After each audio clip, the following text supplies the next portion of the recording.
Welcome back, guys, to episode 2 of the Virtual Boot Room. I am here with you a little on the road this week. I am broadcasting to you from just outside of Baltimore, Maryland, so about 400 miles from my nominal home. So we're going to take this show on the road, but in his usual spot, we have Paul back with us. How are you this week? I'm good, sir. I am broadcasting from my spare bedroom in week or so. So yeah, I've gone nowhere, but yeah, it's nice that you're on the road and still able to host the podcast. Absolutely. We are back in full swing. We're not going to stop now, so we are making things work a little bit while moving around. But absolutely, we are back in action as I navigate my way around the Northeast a little bit.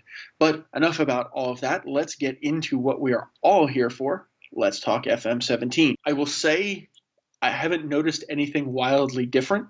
We're going to get to my gripes in a little while because I feel I need to gripe, and because I'm hosting, I get that privilege on that. So, what do you think, Paul? Anything did you see subtly different, tweaked updates that you think that were made to the launch, or pretty much the same as beta? I think they've tried to iron a few things out. Not too sure what, but I know they have said they've been doing a lot of work behind the scenes. They did put a more fancy square box around the nation selection screen, so well done to them for that. I'm sure it was vital.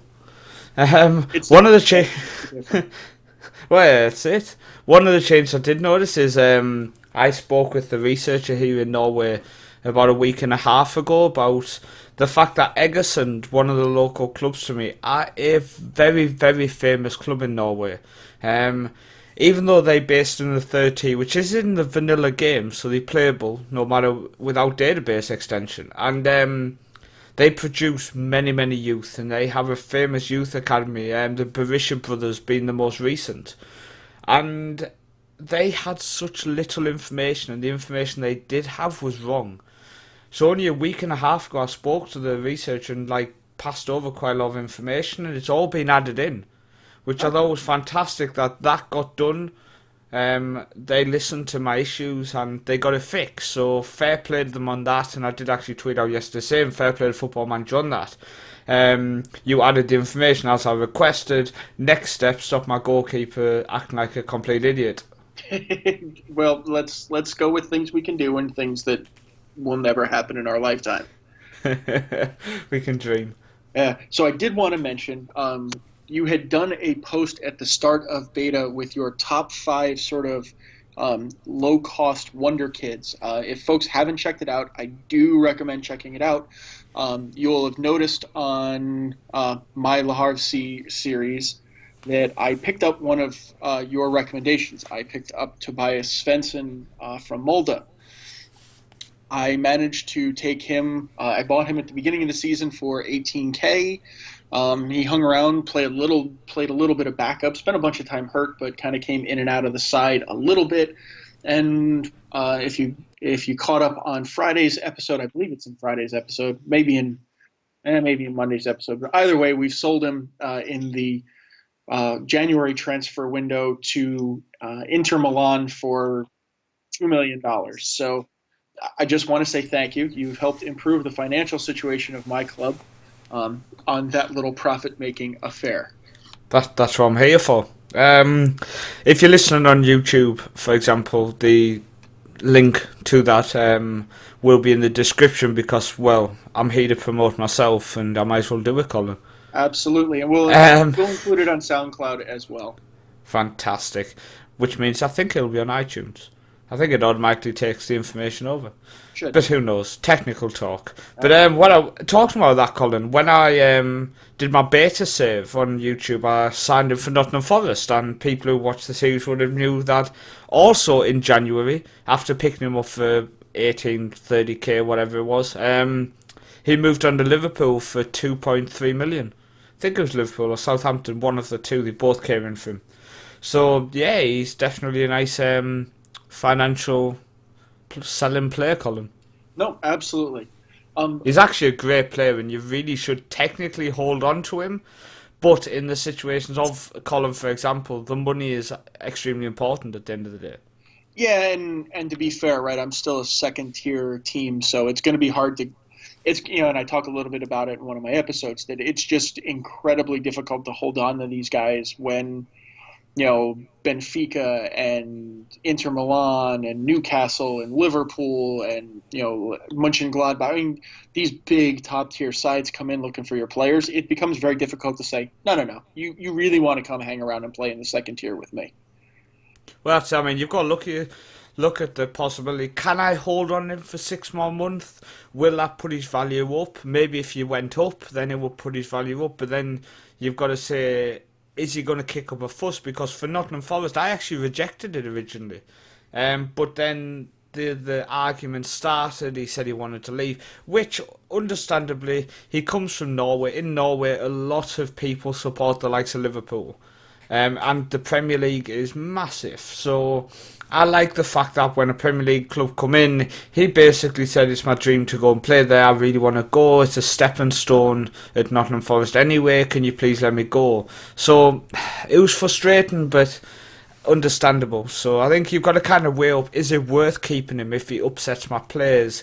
If the transfer window closes and you have a player there who's going to upset your squad, Colin, it could end up making you lose your chance of promotion.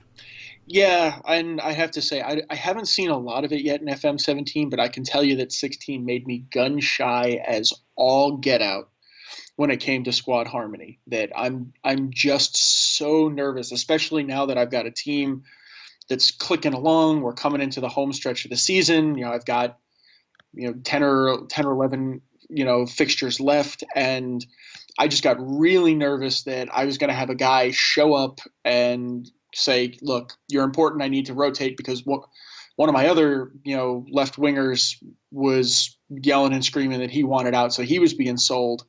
So I was getting really ready to be quite short in that spot, but I got so gun shy from my FM 16 experiences that I said, look, I'll just sort this shit out in the transfer market, to be totally frank. Yeah. Good news is I think we ended up doing some really great business. So if you catch up on that, you'll see the work that we did. I think it's Monday's episode. I apologize for forgetting, but my head's foggy on which episodes are which, and I'm only 7 into the series. But just see the business that we did to replace it, and I think I did a better. I think I did a good job. But I'd be curious to hear what folks hit us up on Twitter, or leave some comments on YouTube and SoundCloud with what your experiences are, if you had any with sort of that great disruption of squad balance, because I can tell you that generally speaking, I'm scared to death of knocking it off once things go well. I think it's definitely something interesting, especially like you say, keeping the squad happy. I think it was so important in FM 16. I have found it important in FM 17, especially the beta save, and I'm curious how it's going to go. Just quickly, you were talking about that top 5, the 5 Wonder Kids with a discount video I made on YouTube. Mm-hmm. There's a player in that, Fredrik Andre Bjørken. He plays for Bøde Glimt in the top level of Norwegian football. That kid is like the Norwegian Gareth Bale on this FM. I come across him. I was saying to you, we were looking at him in the Nottingham Forest save. I picked him up for Nottingham Forest on that beta series. Naturally a left back, but when you go through his stats, he is such a good left winger. And I did a test save just to holiday and do some experiments with and stuff, just to mess around with, and on that one his stats generated slightly different. He's a real player, but I think some of the stats come through stronger on this one, on the next one, and he was again just an unbelievable left winger, and at the age of 17 he's going to develop so much. So if you're looking for someone special for about 50 to 100k maximum, who honestly, he will not look out of place in the Premier League when he gets to the age of 21, 22, and he will bomb down that left-hand side for you. At that money, Colin, you can't go wrong, because at a Premier League club, Championship club, League 2 club for you, he automatically grows in value compared to what he does at the Norwegian club, so you can move them on for profit. Absolutely. No, he's somebody that's on my list that I'm trying to sneak in for the summer. So I've been on and we'll go through this when I get to the summer transfer window. So I believe Friday will end the League Two season for me. So we'll see where we go, and then the next episode after that. So a week from Monday, um, when the next podcast comes out, maybe I'll talk a little bit next week about that.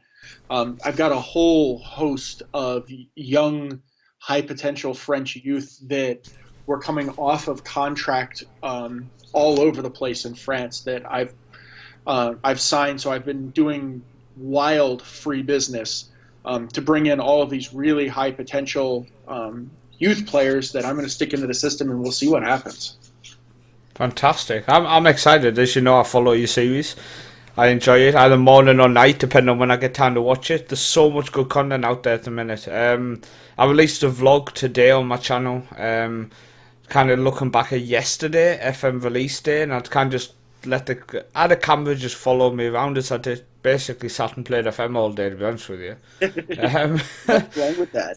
And I had people who watch the vlog will know I've got a projector which beams off to the right hand side of my two monitors, so I can watch TV on my laptop. And I watch so much YouTube, it's crazy. People always ask me, how do you watch so much? And if I'm not watching a series with the girlfriend, all I ever watch is YouTube. I don't really watch TV much unless it's football. And the content at the minute is just superb. And I love reading blogs and I love watching videos. So it's just, I'm loving it at the minute. Loving it. The full release has just been superb. Loved yesterday. Yeah, no, agreed. I think that and we'll cover our community picks for some of the favorite stuff that we're watching and reading. But agreed. I think that's part of what I like the most about the new launch of the game is you get a mixture of sort of the revitalization of some of the constants in the community. We talked a little bit last week, with Dr. Benji and Work the Space and even Golden FM. But you also get people who are some people who came in the last cycle or two. It's a total revitalization. People are learning, continuously improving their craft. You get new blood coming in, people that we had never that we've never seen before, or really didn't have a whole lot of experience or exposure to, that we're starting to see because it's now out there. So this is a great time. Do recommend start following folks on Twitter, and your feed will explode with people to read and people to watch, which exactly. Is exactly. But yeah, as you say, we get on the community stuff later. We've got some interesting stuff. Hopefully people will enjoy. I hope so.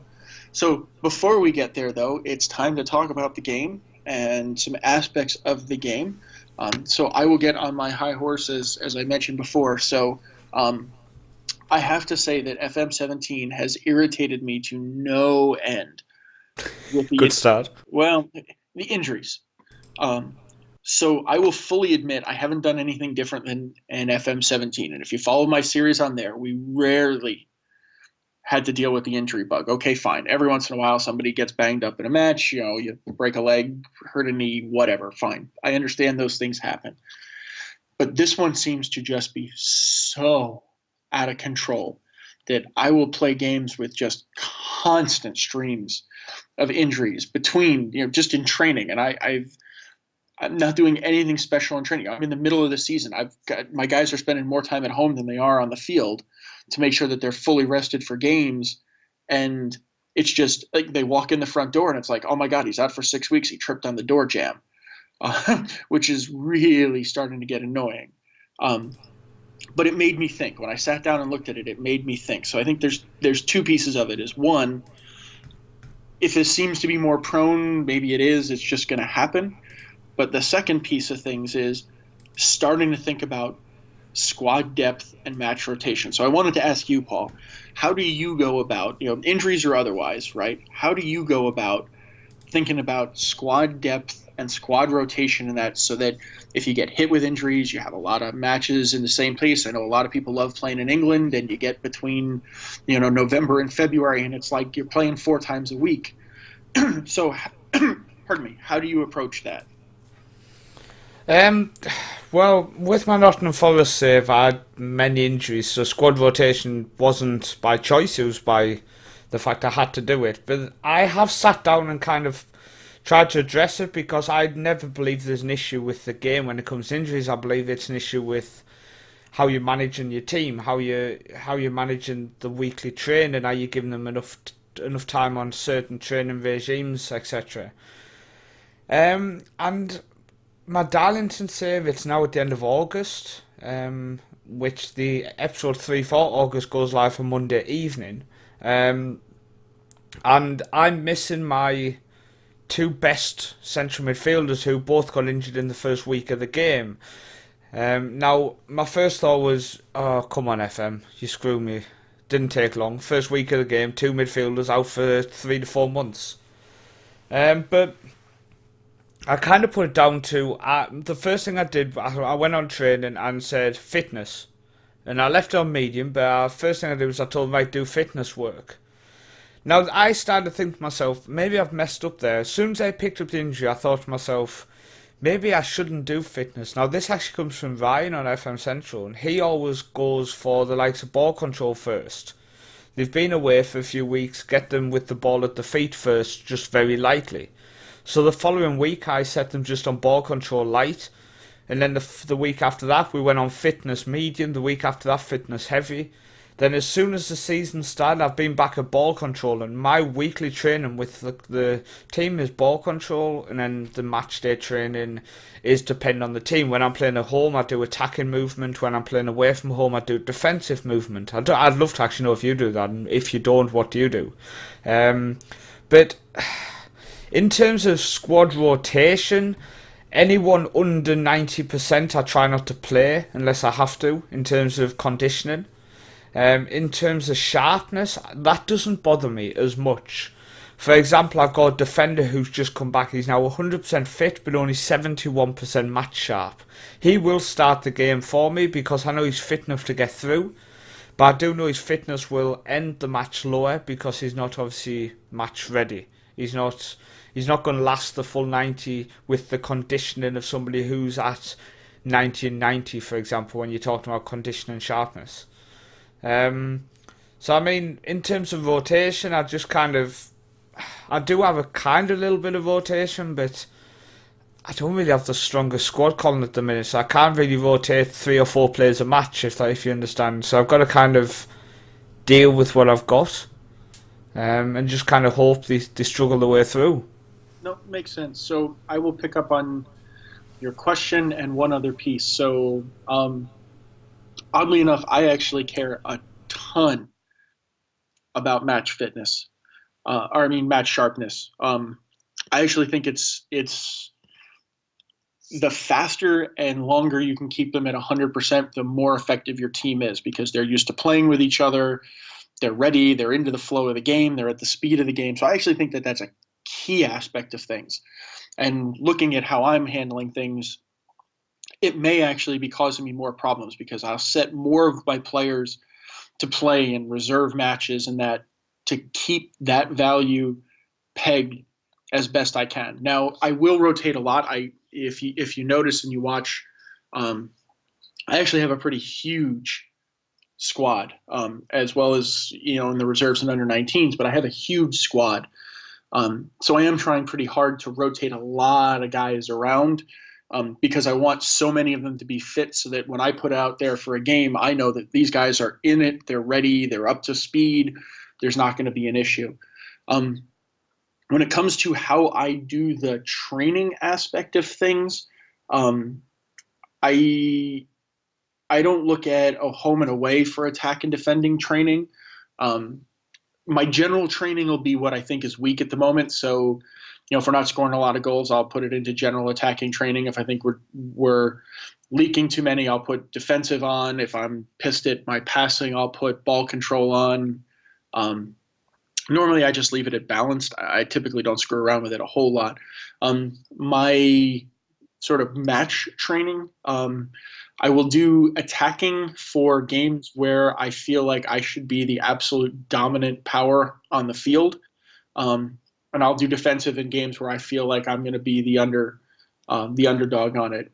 If you'll notice the tactic, if you're following the series, we're playing sort of very similar, different shape, but very similar to how I played in Truro, with this very patient, deliberate, high possession, based attacking offense where we're just looking to break you down, and then as soon as we lose the ball, we're all over you like a swarm of angry kids on that, and then get the ball back, and then it's a very deliberate, patient, slow build up to get things in. So I'm not really going into too much defensively this year because I seem to be head and shoulders sort of above where everybody else is at. Right. I'm also leading the league in defense and offense, so it's hard to argue with what I've got going on there. Exactly. I've literally I've got the game up on the monitor. I've decided to have a look on the list of appearances. So I have 8 players who've played all 5 games. 2 players have played 4. This is starts as well. 1 player's played 3. Then I've got 7 players who've played 1 match. And 4 players have came off the bench in every single game. The only players who've not featured this season, 2 of them are out long term, 2 of them are backup goalkeepers, and 1 of them's a striker I'm trying to get rid of. So apart from that, everybody else has at least featured in a game in the first 5 of the season. So I guess I've rotated a lot when you think only 5 games in and my whole squad's at least featured. Yeah. So, yeah, pat on the back to me, I think. Absolutely. So apart from injuries and rotations and that, anything else you've noticed in the updated match engine that either good, bad, or otherwise? Aesthetically, it looks a lot nicer. I love that behind the goal low. The low behind the goal view is just beautiful. Yep, that is my new replay. That's my goal replay of choice for all my videos. The only issue with that is you get a closer look at how dreadfully crap your goalkeepers are. And I mean, I've had a few examples. I had one in a offline save, which I uploaded a video on the Facebook about because it was just dreadful. The ball rolled past the goalkeeper who attempted to save it. I've had a couple where the goalkeeper's been on his knees even before it's been striked, and then it's like watching a child attempt to block it. I've had so many shots which have gone through the goalkeeper, but in a way which makes no sense at all. In my mind cannot understand what happened. I just sit there. And it's like a circuit board ready to fry as I'm trying to work out what the hell is going on. So that's an interesting question. So now I haven't had that same experience. My goalkeeper's actually been, up until he got himself hurt, has been just absolutely lights out. Great in one-on-ones. Silly stuff that would have gone in last year hasn't been going in. So do you think that this is a side effect to the tweak in the match engine, that maybe some of the stats and decision making is creating more issues at much lower, in lower league keepers? Yeah, well, you see, this is something which all the time I always defend Sports Interactive in saying, just remember that behind the graphics will be a computer system deciding what happens. And if they are saying, right, there's a shot, your goalkeeper's going to fumble it and it's going to go in the back of the net, or your goalkeeper's going to attempt to save it, but because of these stats he's going to make a mistake, then that is more than likely what's happening. But the problem is, it comes out graphically looking absolutely horrendous. So it's so hard to defend it. But yes, I do believe that is the reason. It's frustrating because the match engine makes it look dreadful. But behind the scenes, there will be reasons behind. As you say, it's going to be the fact that, let me click on my goalkeeper's new. I signed him because he was better than what I had, believe it or not. So I mean, there's going to be some things. Decisions of 6. Composure, I don't think that'll matter. Concentration of 9, positioning of 9. I mean, he's not the worst goalkeeper for this level, but just some of the issues have just been horrendous. But as you say, it's not an actual issue with my goalkeeper, more just that it's the stats and the situation coming into play. But the problem is, it's not getting beamed out to our eyes in the correct way, if that makes sense. I understand the reasoning behind, in terms of all the stats and everything come together, and kind of game playing out in a situation where there's a fumble or there's a mistake from your goalkeeper. But the problem is then it plays out in a dreadful way sometimes in front of you, where you see your goalkeeper go to pick a ball up, and it literally goes through his hands and rolls across the line at 1 mile an hour, which I saw happen for I can't pronounce his name. He's the media man at Slava Prague. Oh, You know who I mean. yes. Yes, but yeah, he had an issue where he posted the video on Twitter, and the goalkeeper went to pick it up, dropped it, and just dropped the ball just slightly over the line, then just stood looking at it. That's where you scratch your head and think, "Oh, Football Manager, come on." Yeah. But yeah, it's I hope my explanation of what I think it is made sense. Yeah, no, I think it does. I think, I've had, like I said, I've had a very different experience because I'm playing in a higher tier to start with, but um, I think it was an interesting space in that I'm seeing a much higher caliber of keeping, especially one-on-one situations, where you have guys coming in and they're coming wide, and you've got people coming in. I've seen my keeper come off the line to intercept crosses and things that I'd never seen in a prior FM. So I suspect leveling definitely has a piece to do it, because I'm seeing, as you get higher caliber players, you're getting more intelligence. I'm seeing center backs cutting off back post crosses better. Fullbacks pressing them better so that you're not getting the opportunity to drive those crosses in. So I think things are improving or have improved much in the match engine. So I'm excited to see how things go as we continue, over and over, as Fox in the Box likes to say, when you watch the same patterns for 1,000 hours, let's see if we see some new patterns emerge out of what we've got going on. So, anything else big you want to talk about from the first week that you've seen? Uniques, interestings? I'm enjoying the social media. Currently, I think it's a nice aspect to bring into my YouTube series. I think it's definitely a nice little aspect for people who are visually displaying their game to people, because you can kind of, after your results, you can go onto it and say, let's see what the fans are saying about the game. So I quite like that. I think it's just a nice little input into the game. But apart from that, no, I do think it's an improved version of FM16. Definitely an improvement. I think they definitely undersold themselves in terms of how they promoted the game, because there's a lot of things which are good on it and improved compared to the previous one, which is what you want. No, absolutely. So, yeah, I think so far so good. We'll see what comes out of it. Definitely.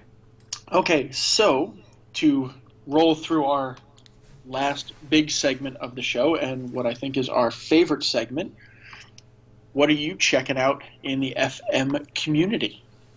Oh, do I get to go first? You get to go first this week. I get to go first. Well, sit back, relax, because I've got some big ones. I think the first one has to be my good friend Golden FM. He's come back with a bang. I have to say he's come back, because he doesn't normally do serious stuff recently, and I have shouted at him a few times about it, because he's been doing a lot of experiments and a lot of that kind of videos. That's what he enjoys doing. I told him, I don't care what you enjoy doing. I want you to do what I enjoy watching. Well, there's something to be said for that. So he balanced it, and he did an experiment by creating a club, and he created Region Rovers, which started in the Conference South, and as the title says, he was only going to sign regions. Now, he actually made life harder for himself, because he did on create a club mode, and instead of using the pre-game editor where you could just build the club, then tick the button before you start saying add players to playable teams, which would have given him regions of loads of different ages, and of the quality of the league, etc. But what he did do and create a club, he wiped a club from the game and then put a Region Rovers in, and he then had to go into the game and find regions which Football Manager had implanted for the start of the new game, which really did limit his choices. And the first season had me on the edge of my seat at times. It was honestly so entertaining.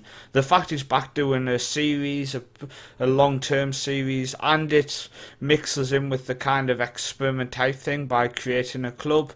I think it's kind of mixing the two worlds, and it's come across really, really well. And fair play to him for that. It is just so entertaining. And I think that comes across in some of the tweets I've put out this week, which have been edge of my seat during episodes, just saying, don't do it! He's actually set up a Twitter account for the club called @RegionRovers.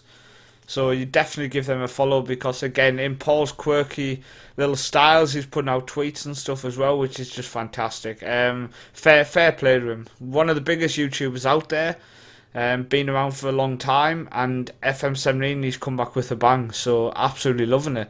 But that's my first one, so I'm going to jump to you, Colin. What's your first one? Sure. So in the Golden piece, I will also say, if you haven't checked out on YouTube, Golden Goal FM, so he's got a series going with Forest Green Rovers in the same sort of take on this one. So it's a series I enjoy. I enjoy watching.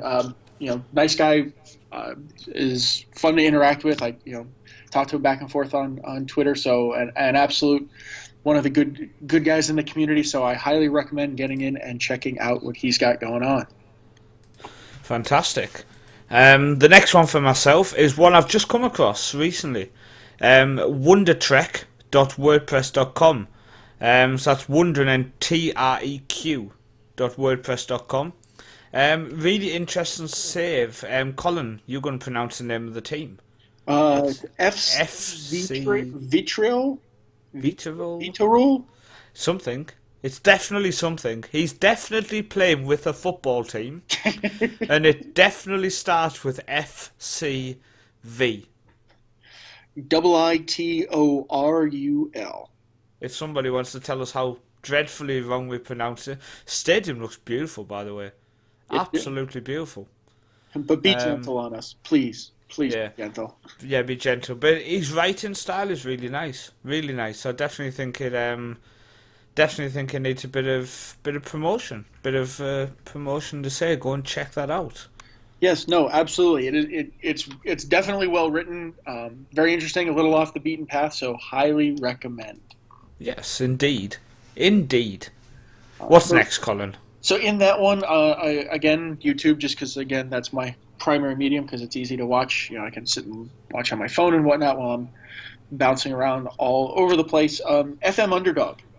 He's doing one with Victoria Rossport in Luxembourg. So if you like a little something that's not the same traditional, England or that kind of, thing, it's neat to see something else sort of continentally in Europe working on that as a, nothing to everything type series. So I highly recommend checking that out as well. I will. That actually does sound like something I'm going to stick on the projector once we're done, Colin, and check that out. Nice. The next one is FM Scout. Again, as people know, they've got a forum section and they have stories in there. There's some fantastic stories out there. There's some very talented writers who don't want to set up their own blog, for example. They just want to write on a website like FM Scout. And there's some great stuff on there, so definitely worth going onto their story section and checking them out. Yeah, it's a nice read because you get a lot of diversity in it. So there's some series that are, lower league in England, some in Italy. I know there's one that I've popped in a couple of times on AS Roma, and then, in Augsburg, one that's just kicking off. So you can get some different exposure to some different leagues, get you a little bit of variety and diversity all in one place. Definitely. Now we're going to give a special shout out, aren't we? So hopefully he listens and he knows we gave him a mention. But he actually does deserve it. Ryan is back on FM Central, so footballmanagercentral.com, and his new series called Vuvuzela's Dream. Now he's managing in South Africa. I won't tell you who with. You have to go and check it out. He's only released 2 posts, kind of an introduction style where he spoke about the manager and the idea behind it and stuff. But really, really good piece. I think it's his best work. He's been writing on FM 15, 16. And I think this is his best work in terms of stats. So I really do hope it continues along them lines, Colin. Yeah, no, it's interesting. It's definitely very different from a lot of what we see in the community in a save place. Starting in South Africa. Um, he's got some interesting tweaks and thoughts on where he wants to go. So if you've followed him the last two FM cycles, he typically plays one save and goes for the duration. So it will be very interesting to see where this one takes him around the world. As he's got very good, strong English and Australian roots, so he's following somewhere a little different on that beaten path. But it'll be interesting to see if he follows those same connections as he has in prior years and finds himself down under or making his way to the Premier League or somewhere else in continental Europe. Exciting times. Absolutely. Absolutely. So on that, what's up for your week of play? Well, that was seamless. Hey, I tried. I shifted gears a little bit. I was trying not to sneeze. It got a little weird. Drop in the comments below if you want me to host next week, guys. That's not cool. Just a question, Colin. Can I comment myself? No. Okay. Then probably no one's going to comment, let's be honest. I will comment relentlessly. I love Colin from loads of different accounts. Absolutely. I will spend days this week. I will forego playing to set up accounts to win this vote. I don't blame you. I would do the same. Weekly plans. What am I up to this week? Well, as soon as we finish this, I'm going to record Monday's episode of the Darlington series. Tomorrow I've got a day with my family, so I'm probably going to play FM on my laptop so I don't have to talk to them. I'm considering doing something with Egerson on my laptop, Colin, to be honest with you. But I'm not too sure. I'm going to have a play about, because I'd like to document it, and I kind of messed something up on the Edinburgh City series, which I'd rather not get into, but it involved me getting the sack. Not due to game performance, by the way. But I'm going to kind of mess around, I think, on that, see what I can do. Back to my PC wise, I'm going to be creating a low league Norwegian database this week, hopefully with the help of Jay, because there's a lot of parent competitions and divisions below you need to create and stuff, so I need Jay's help just to make sure I'm pointing in the right direction with some of that. And hopefully, if I get that sorted, next Sunday will be the start of my Sunday night streaming, which will be live on my YouTube channel every Sunday night. I'm going to do Summit live. Nice. But yeah, that's hopefully, as long as the database gets sorted. If not, it'll be a random other game. So still pop along, but it won't be Football Manager. Ooh, cool. But yeah, that's my week of FM. What about yourself? Well, Monday's episode's ready to go. I have to record Wednesday and Friday, so I anticipate closing out the League 2 season by Friday. So then hopefully I can close that out early in the week and give me a little time to do some prep work for the next season, make those videos. Got to get ready. Was Friday, I think the 11th, right? Friday's the 11th? Hope so. I hope so, because that is U.S. versus... Yeah. Yes, it is. U.S. versus Mexico in the start of the CONCACAF Hex for the 2018 World Cup is going on that night. Wow. So I am thoroughly planning. I think Scotland, England is that. It is. It's Scotland, England as well. So I am planning on clearing as much of my calendar, at least for the U.S. game, as I can. Hopefully we end up with another Dos a Cero there and kick off the Hex in the right way on that one. Otherwise, no, I'm traveling back home tomorrow. So I can Fantastic. Done and loaded, and it'll be just a routine week at work, and get the rest of the episodes up and made, and we'll see. Hopefully we get promoted. Fingers crossed. I did forget that I'm actually off work on Monday, so there'll be a lot of Football Manager. I'm probably going to have to record a few episodes for the week, because I'm working late most of the week, which means I can't really get much recording time done, but we'll see. Either way, lots of FM in my spare time. As soon as the kids go to bed, the missus disappears and I go and play FM. Sounds like a plan to me. It does indeed. Well, that brings us to the end of another week. So thank you everybody for joining us. Do leave likes, comments if there's stuff that you'd like us to talk about. Do let us know. Hit us up on Twitter. You can leave comments on YouTube. Leave comments on SoundCloud. I think next week we will come back, and hopefully we'll have enough experience to start talking intelligently about tactics in the game and tactical setups that we're using that work. Bit optimistic. Well, at least we can talk about the crap that doesn't work. There we go. On that. So if you hang in with us, stay tuned for that one. We will happily be talking about that next week. So until then, guys, do leave us likes and comments wherever you listen to us, and we will see you next week.